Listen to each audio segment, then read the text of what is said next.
Good morning, Sunnyvale. Get started in just a moment.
Okay.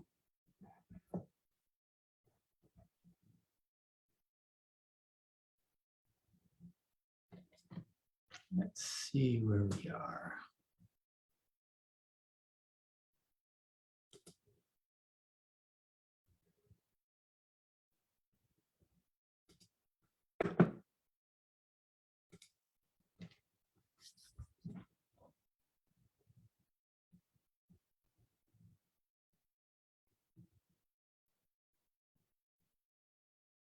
Okay, let's go ahead and get started. Good morning. This week's early mural is another one provided by our utility box art program, our great box cover up.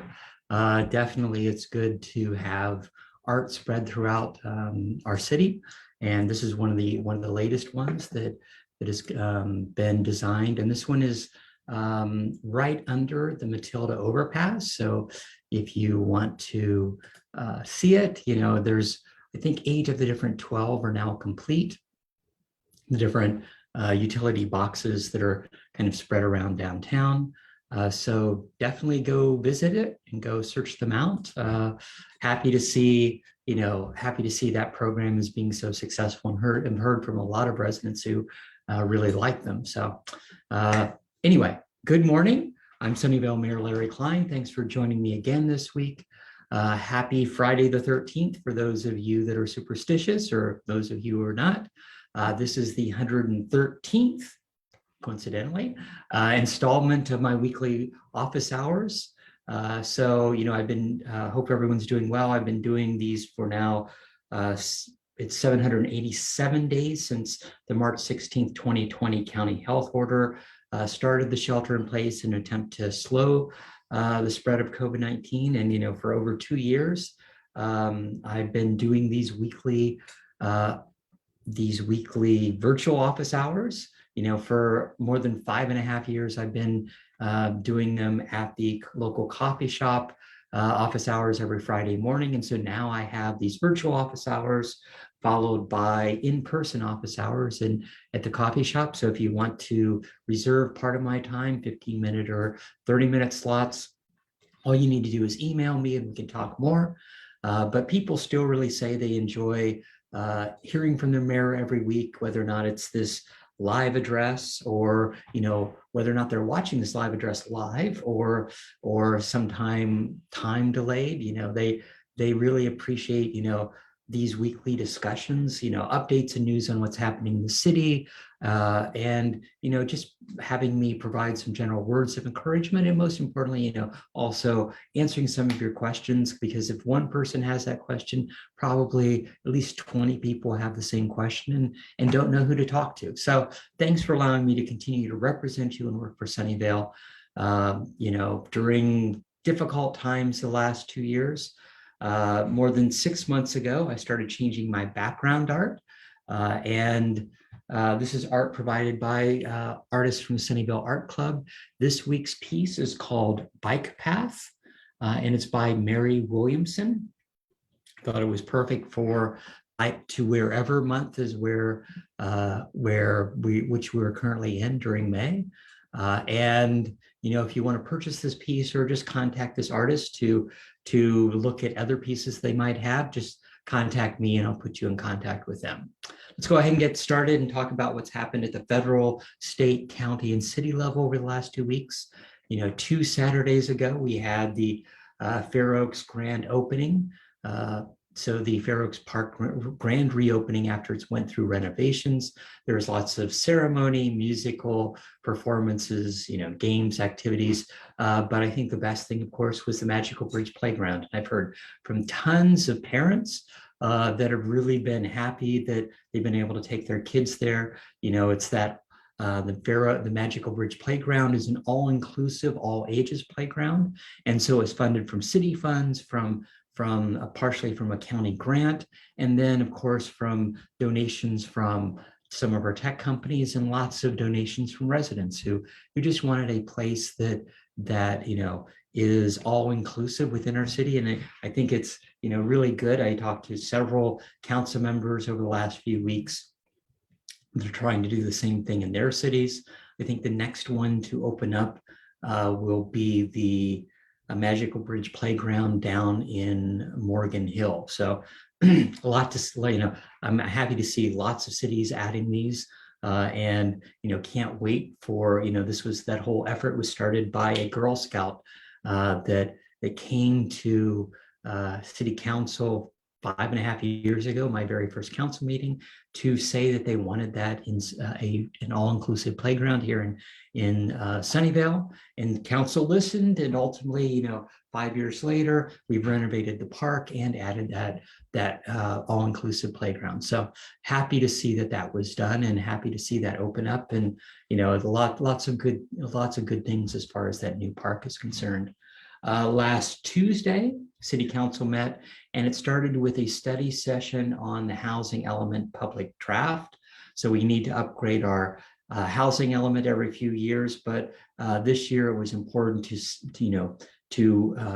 do that in response to the latest housing regional numbers. So what our housing allocation is, but it was good to see, where we're looking at adding housing, and it's mainly, along transportation corridors, El Camino, Lawrence Station, downtown, Moffett Park, and then kind of what we can do to encourage a diverse housing within the city, adding ADUs,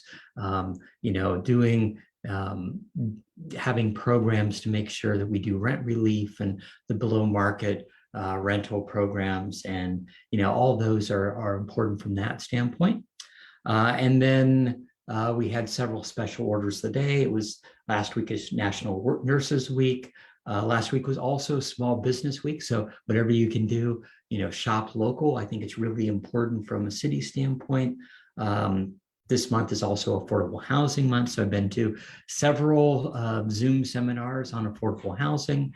And then this week is also Public Works Week, where we're honoring all the hard work that our public works people do to keep our parks going, to keep them beautiful, as well as all the infrastructure that we need to do as far as our roads and our water supply to make sure that people, can live and have a good quality of life here in our city.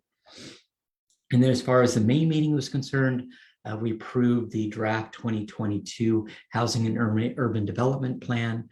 And so this action plan basically funds nonprofits like Sunnyvale Community Services, but lots of other nonprofits that help out, whether or not it's seniors, food to seniors in the city, but it's the rent relief programs, it's the food to those in need in the city. And so it's always good to have those programs, and never enough funding, but that's one of the things that is completely based upon population from a federal standpoint. So that's why the census was so important a few years ago. And then we also reviewed recommendations on the new park, the 6.5-acre park that will be opening up on the old AMD campus right at Duane near Lawrence Expressway. And this is the one that'll be having lots of redwood trees and all that. There were 5 different names that there are 30 plus names that had been proposed, but the Parks and Rec Commission had narrowed that down to 5 names. Dwayne, because Dwayne is right near there. Arquez, because Nellie Murphy Arquez, one of the Murphy founders, that was her homestead. So that's one of the reasons Arquez was suggested. Redwood Park, because of the redwoods that were maintained there, and then several basically names that were in homage to the Ohlonies, Manzanita Park, and then Shell Mound Park, because one of the 3 shell mounds that were found in Sunnyvale is in this general area. So ultimately, council chose Shell Mound Park. And the good thing is that park will be opening up in June. So it won't be that long until we have, we just reopened Fair Oaks Park, and soon we'll have Shell Mound Park here in the city. So which will be good from a San Miguel neighborhood standpoint, because they're pretty far away from Fair Oaks Park. So happy to see another park opening up in that general area. Last Saturday, the Sunnyvale Downtown Association hosted the Magic of Sunnyvale. Great to see that event back. So it's a mixture of wine for the parents and lots of local magicians. There was a freshman from one of our high schools that was keeping the crowd entertained, and I really enjoyed it. Met lots of residents and lots of people that came to our city just to attend. So happy that was there, and lots of kids enjoying, of course, the magicians, which was fantastic. Last Sunday, of course, was Mother's Day. I hope everyone had a chance to take a moment to honor the special mothers in their lives. Not many events last weekend, I think, mainly because a lot of people focus on family on Sunday. So happy to be part of that. And then as far as this week is concerned, on Monday and Tuesday evening, council interviewed applicants for our boards and commissions. We had 22 different applicants that we interviewed, and lots of good candidates for the different boards that we have. Our mid-year review or interview process is usually pretty big, because we have a lot of people that are term limited. So you can have up to 2 4-year terms on our boards and commissions. And so ultimately, we have a certain number of people that are always term limited and are leaving our board. So there are usually lots of open positions. So we got lots of applications, and it'll be difficult to choose a few of the boards and open positions on some of the boards, but we still have some boards and commissions that didn't get applicants. So if you're interested, about 2 months from now, we'll start that application process for more boards and commissions. And then on Tuesday, before our interviews, we actually had a study session on our draft El Camino Real specific plan update. So that was approved. The first one was approved more than 15 years ago when I was on the Planning Commission. But ultimately, we were in the process of updating the El Camino Real specific plan before some state laws changed. What we wanted to do was make a lot more mixed use, so do housing and retail, and make sure also that, because there are single family neighborhoods to the north and to the south of El Camino, wanting to make sure that from a privacy standpoint, you don't have lots of buildings basically directly overlooking those neighborhood backyards. So figuring out what we can do as far as that standpoint.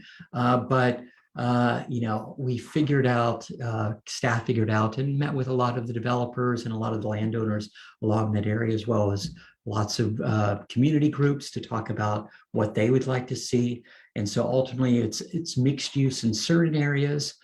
It'll be adding somewhere between 4,000 to 6,000 homes. So mixed use, multifamily residential along that area. But what's most important is maintaining that commercial base, making sure that we maintain those sales tax dollars, which are really important from a city standpoint at the end of the day.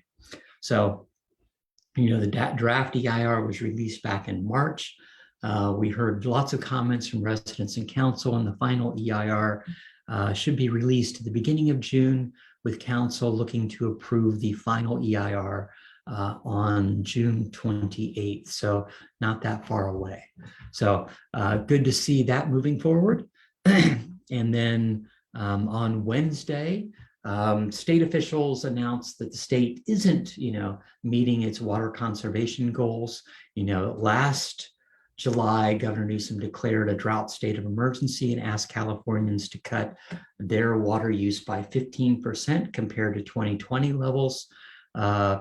It was just a request, and it wasn't really a requirement. We did, from a city standpoint, we required that the residents only water their plants, water their lawns 3 days a week.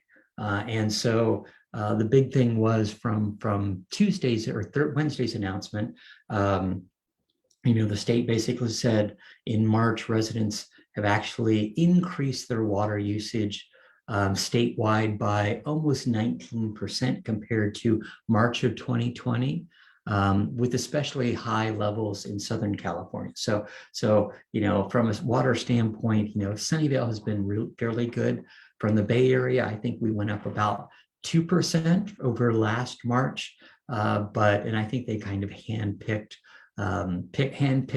a specific month, but definitely, some people have had, let's say, disaster fatigue, and so that unusually dry spring, I think, is one of the main reasons why people use more water in March, but definitely in Southern California, I think it was like 25% increase. So it's, 19% statewide. During, of course, the last major drought from 2012 to 2016, Governor Brown at that point issued first a voluntary call for conservation, but when Californians failed to meet that target and the drought worsened, of course, Governor Brown issued a 25% mandatory urban water use rule with fines and, as far as, fines and reductions. And a lot of water agencies at that point complained because they make less money when they sell less water. So then, of course, that caused water rates to be raised, and that's kind of a vicious cycle to a certain degree. But we'll see where things go as far as that's concerned. Council will be doing something later this month, and I'll talk about that in a little bit. And then yesterday, Governor Newsom announced his draft $18.1 billion inflation relief package. So this is a mixture of things. It's different programs. It's $11.5 billion in tax refunds to help address inflation, and that's $400 $400 checks to every registered vehicle owner, with 2 maximum per individual cars per individual. I don't know if that's completely the right thing to do. It's supposedly to deal with the increase in gas prices, but of course this is for any vehicle owner, so it's a little odd from that standpoint. But I do like that the program also has, the proposal has $2.7 billion for emergency rental assistance, which we're still hearing issues about. It's also $1.4 billion for utility bills. So for those Californians that are having issues paying their utilities, it's almost $1 billion for hospital and nursing staff.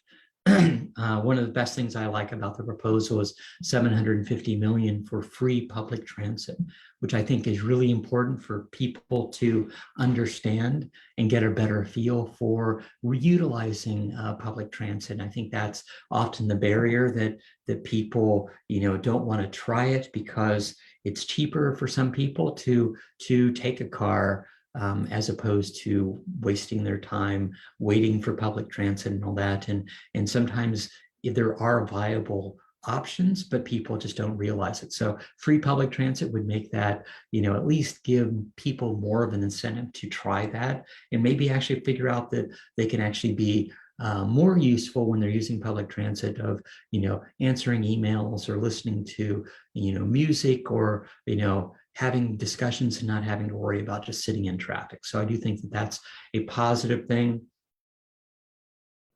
Part of the proposal would also put a pause on the diesel sales tax. And then finally, there would be some child care fee waivers for low-income families. So lots of positive things as far as that's concerned. Yesterday, President Biden also ordered federal flags to be flown at half-mast through the weekend to mark the tragic milestone of an estimated 1 million coronavirus-related deaths in the United States. Biden also nudged Congress to pass the stalled $10 billion package that would boost the availability of tests and therapeutics and vaccines nationwide. So we'll see where that goes. I thought the $1 million or million COVID death number was declared a little bit sooner, especially when you start looking at the CDC numbers. But I understand that, I think it's also somewhat of a political play to kind of put, highlight that the need for that COVID testing at the end of the day. And actually, let's go ahead and get to our COVID numbers. COVID numbers across the nation continue to trend upward. Lots of counties around the nation have went in kind of into the orange level, and a lot of that is just and it's a lot of unknowns because people are testing at home. From a national standpoint, we've reached over 82 million cases. That's about a 500,000 case increase just in the last week. We've had almost 258 million people vaccinated with at least one dose at least.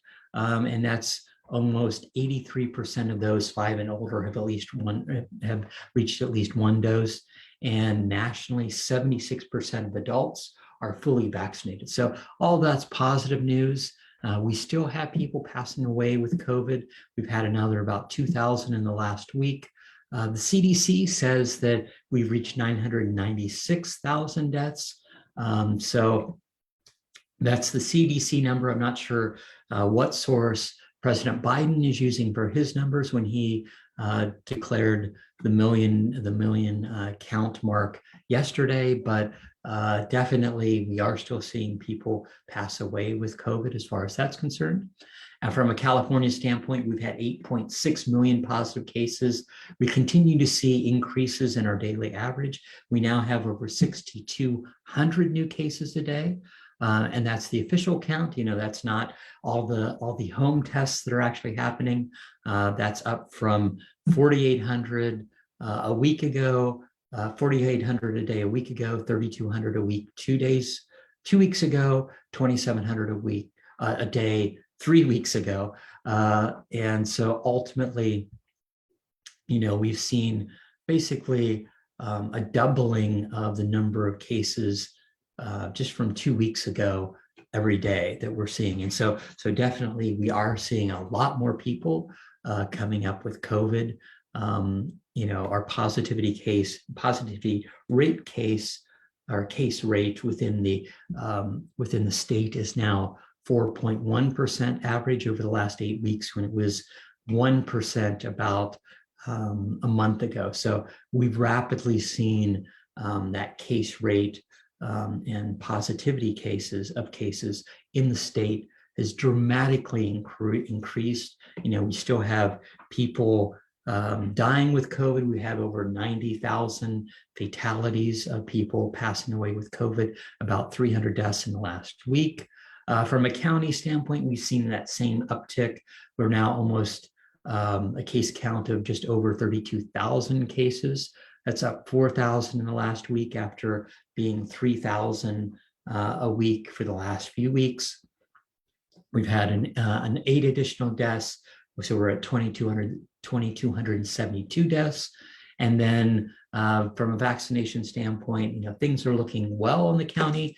94% of those 18 and over are fully vaccinated, and 70% of those that are available for the booster have received that. So more than 70% have been boosted. So that's really good.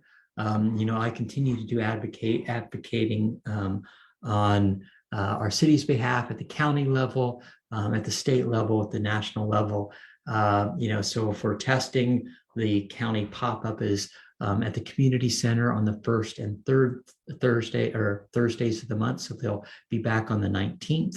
And the county is actually considering stopping those. So we'll see how that goes.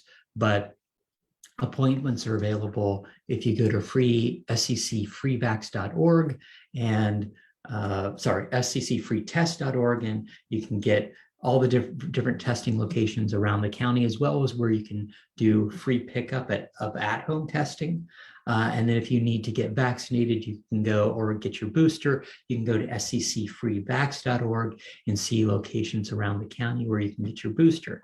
Let's go ahead and go to some of the upcoming events. So tomorrow is, it's going to be a busy weekend, but tomorrow is going to be a really busy day. But we have our cultural celebration featuring, of course, Hands on the Arts at our community center. So it is going to it's merging those two celebrations. So this will be our first, big cultural celebration. Every year we actually have Hands on the Arts, and even during COVID, we did that as a drive-by event, but all this will be in person. There'll be lots of performances. There'll be, food for purchasing. There'll be, Hands on the Arts crafts for kids. And so, I think it'll be a wonderful day. From an entertainment standpoint, there'll be classical music, mariachi music, Indian classical dance, lion dancing, modern dance, Polynesian dance, Mexican and Irish dancers, Japanese taiko drumming, Brazilian percussion, and lots more as far as that's concerned. There'll be performers for the art. So, there'll be puppetry and marionettes, and then kind of roving performers with balloons and bubbles and people walking on stilts. So it's going to be a fantastic day. That'll be happening from 10 a.m. to 3 p.m. tomorrow. And so there will probably be, parking issues at the community center, at the senior center. Go early if you can. But better yet, if you want, there will be valet bike parking, so where you can turn in your bike and have someone keep it for you. But there'll be a bike parade starting from the Sunnyvale Library, going to the community center, and that will kick off at around 9:20. So if you want to be part of that bike parade, if you want to bring your kids, definitely it should be a fun time. We did it about 3 years ago, pre-pandemic, and heard a lot of positive things about that. So that'll be, everyone will be meeting at the library around 9 a.m. and then moving from there around 9:20 to the community center. So definitely a fun day will be had at that event. And then on Sunday at Baylands Park, there's two events. There's a yoga event in the morning. If you want to join me, I'll be there. And then there will actually be a pride picnic midday for those that are interested. Also, so that's all at Baylands Park. So lots happening, right there by the bay. And then, of course, as far as next week is concerned, it's Bike Month, but Bike to Wherever Day is Thursday through Sunday with Energizer stations around the South Bay. From a Sunnyvale standpoint, they'll be at the Sunnyvale Farmers Market Saturday morning, so next Saturday. And then I think there will be other locations. So if you go to their website, you can find out different locations within Sunnyvale and different cities, if you're biking on Thursday, Friday, Saturday, or Sunday. And I think there's a bike party on Monday at the sports basement. So Monday afternoon. So definitely lots of things going on. As far as upcoming council meetings, next Thursday is our all-day budget workshop. So this is the third of our 3 all-day all-day meetings that we have every year. The first meeting happens in January, is our strategic session for the year. The next meeting happens in late February, March, which talks about our study issues and budget proposal workshop.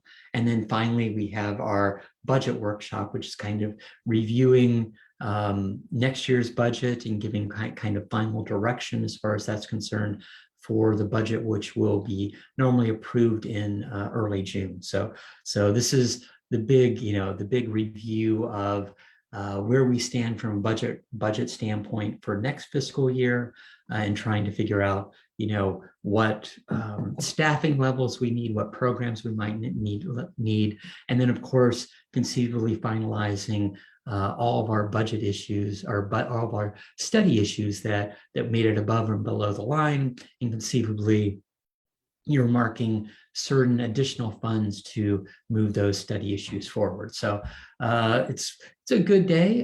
Definitely, it's a full day, but happy that we talk about the different programs, the different projects, a lot of unfunded projects. So lots of things that we would like to do from a city standpoint that we don't initially have funding for. So we're always looking for grants or matching grants, and so it'll be good to get those updates as far as that's concerned. Our next, I'll say, normal council meeting is on May 24th, Tuesday evening. It'll start out at 6 p.m. with a study session on the potential closure of the 100 block of South Murphy Avenue. So for all those that would like to see South Murphy closed, definitely this will be a chance for the public to give a little bit of feedback as far as that's concerned, but it's kind of an update on all the outreach that's happened to this point, talking to the Downtown Association, talking to residents, online surveys and all that, and giving input back to council for their feedback and their direction before that will come to council at a later date. And then as far as the main meeting is concerned, as I talked about earlier, it's like we're in the middle of a drought, but we're looking at evaluating adopting a resolution to extend the declaration of that stage 2 water supply shortage, and then continuing to implement that 15% water reduction target. So one of the things that we'll be looking to do is set as a maximum of 2 days per week irrigation schedule. So depending upon what your address is, you'd only be able to water your plants and water your lawns 2 days a week. And then extending that stage 2 15% water reduction target through June 30th of 2023. So because we know that we'll be in a drought pretty much at least through next rainy season, making sure that we are looking forward and trying to do the appropriate water reductions as required. So definitely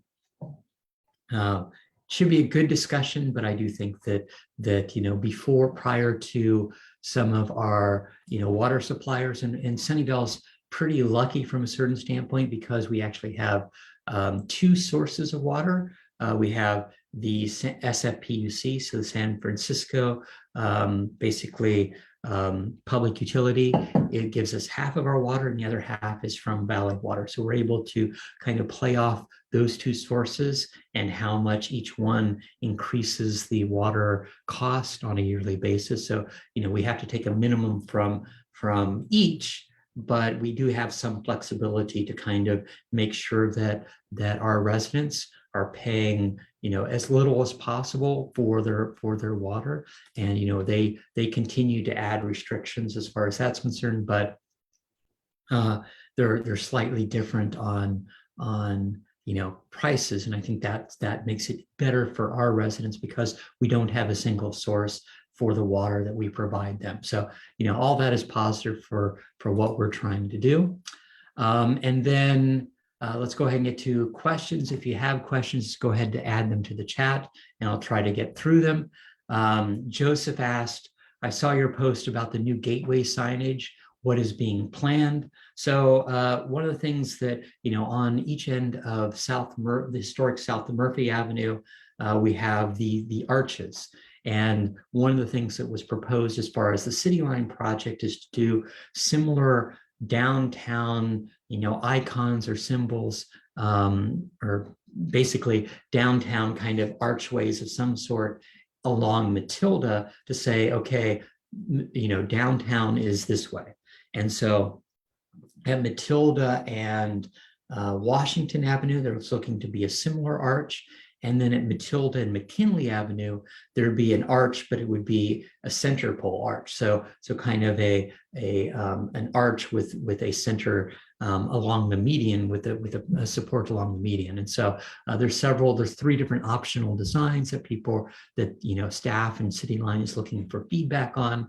And ultimately, residents can go ahead and put that in place as far as getting what they would like to see, as far as slightly different signage and slightly different lighting as far as that's concerned. But really happy that that's that's there. I think it'll showcase as far as people going along Matilda, that here's where the downtown stores are as far as that's concerned. So that's one of the things that we're doing.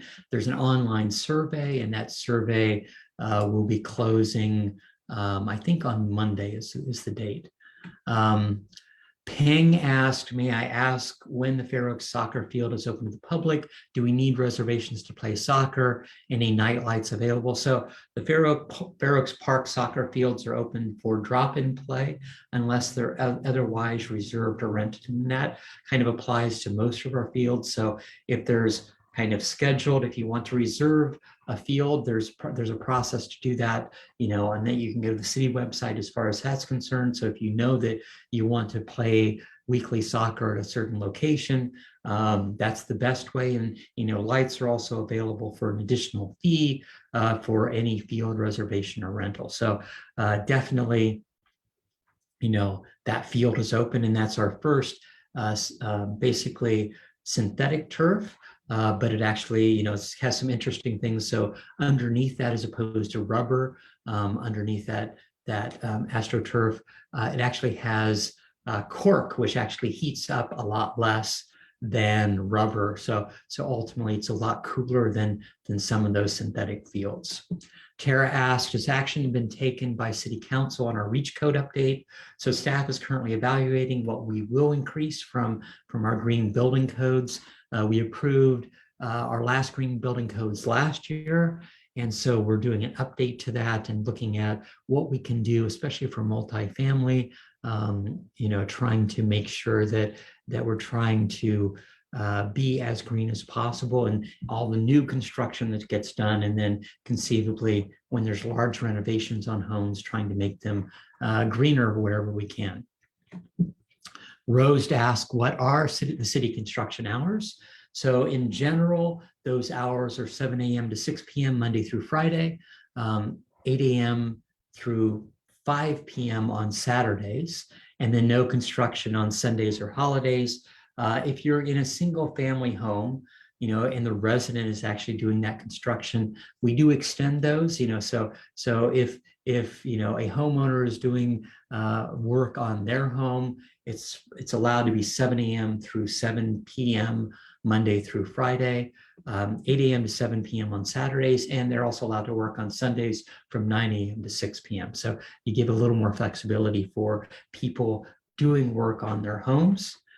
Tara asked, for the Tasman Corridor bike lane project, what's the time frame for it being completed? So it actually hasn't started yet.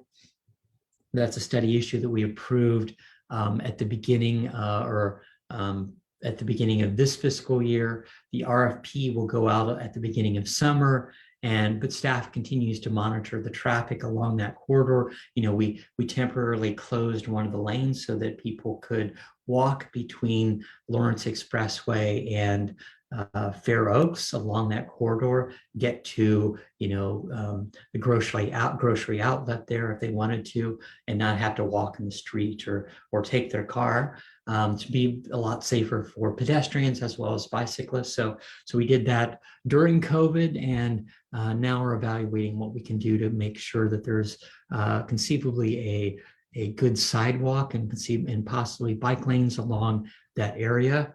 So that's one of the things that study will be doing. And then Pat previously asked when the Fair Oaks Bridge will be finished. Last I reported a few weeks ago, it would be June. I checked back with staff, and because of delays of multiple things, that is now the end of August. So not happy to hear about that. And we're looking at, possibly fines or clauses within the contract of not finishing on time that we can look at for dealing with that developer or with that construction person. And then Julia asked, I saw your post about the Sunnyvale sculptures. What's the city plan? So right now we're wrapping up our great box cover up program of painting our utility boxes. One of the next things that we're doing is looking at adding sculptures around the city, much like the Hearts in San Francisco, the Sharks in San Jose. Having an icon that's then painted by different artists and shown around the city. There's an online poll currently to take suggestions on what the icon is for Sunnyvale. I've heard lots of, so there's multiple items that are suggested, as well as people can suggest their own. And ultimately, I've heard lots of things. That survey ends on the 17th. But there's the cherries, the suns, there's tractors, because it used to be farmland. It used to be mainly orchards. There used to be, there's questions about stone fruit within the city. So lots of suggestions that people are doing, even crows, for those that are interested. But definitely lots of good things. And I do think that adding sculpture around the city would be very good. Let's see, any other questions? So yeah, Neela talked about the icons and likes that. Don't see any other questions. If there are, I'll get to them next week. Let's go ahead and wrap up. Thanks for joining me again this week. Things continue to be a little uncertain and causing stress. I heard from a lot of people over the last few weeks that have been exposed and are dealing with being under the weather because of COVID. So please be safe. Wear your mask out there where you can. It's like, especially indoors, when you're shopping and all that. I think it's still good practice. But whatever your concerns, whatever your stresses, I just want you to know that no matter what challenges we face, we face them together. I'm proud of our city and how our residents have responded during COVID and the many challenges we faced. I'm thankful for everyone who helps out in our community, showing their generosity, showing their empathy for their fellow man. New issues come up, but your actions and your attitude really do make a difference. Sunnyvale will emerge from this as a stronger community. We're in this together, and we will get through this together. Thanks for listening. Be kind, be generous, and have a wonderful weekend. Goodbye.